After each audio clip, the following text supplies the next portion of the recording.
So, good morning naman again. Magandang umaga po sa atin lahat, sa lahat po ng mga driver din dito sa Barangay 649 Basico, Fort Area, Manila. So, ngayon na sisilipin natin muli ang trapiko papunta ng Delpan to Divisoria to Road 10. Kahapon napaka-traffic dito kasi nagkakaroon ng trouble o pagkakasunog dito sa area po ng Parola. So ngayon na morning, sisilipin natin kung okay na ba ang ating trapiko o daloy ng ating mga sasakyan dito sa tulay ng papuntang Delpan, Divisoria, Road 10. So ngayon na umaga po, ito po siya, no, parang nakikita natin ang maganda rin naman na daloy ng mga sasakyan ngayon. Hanggang dito sa Per 4,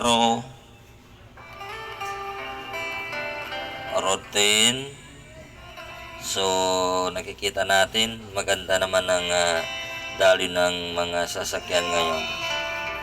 Araw po ng Sabado ngayon.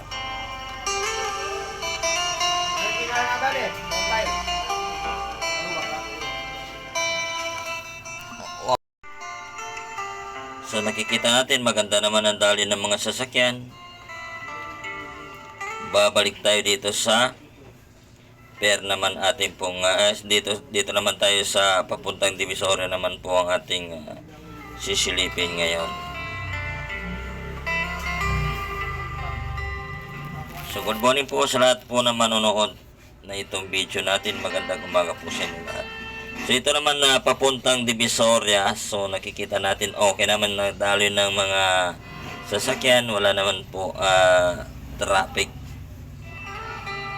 So okay na mga kaibigan, no, babalik na tayo ng Basico, Fort Area de Manila. Maraming salamat po sa inyong papanood. Ngayon morning, nasilip natin ang daloy po ng mga sasakyan o trapiko. Kahapon, talagang matraffic kahapon. Maraming nalilit natin po mga kababayan dahil hindi makausog ang ating mga sasakyan.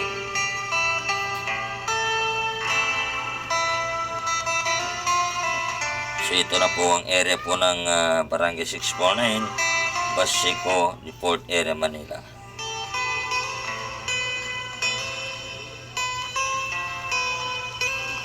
Maraming salamat po sa inyong papanood. Ako po si Chani TV Vlog. Maraming salamat po.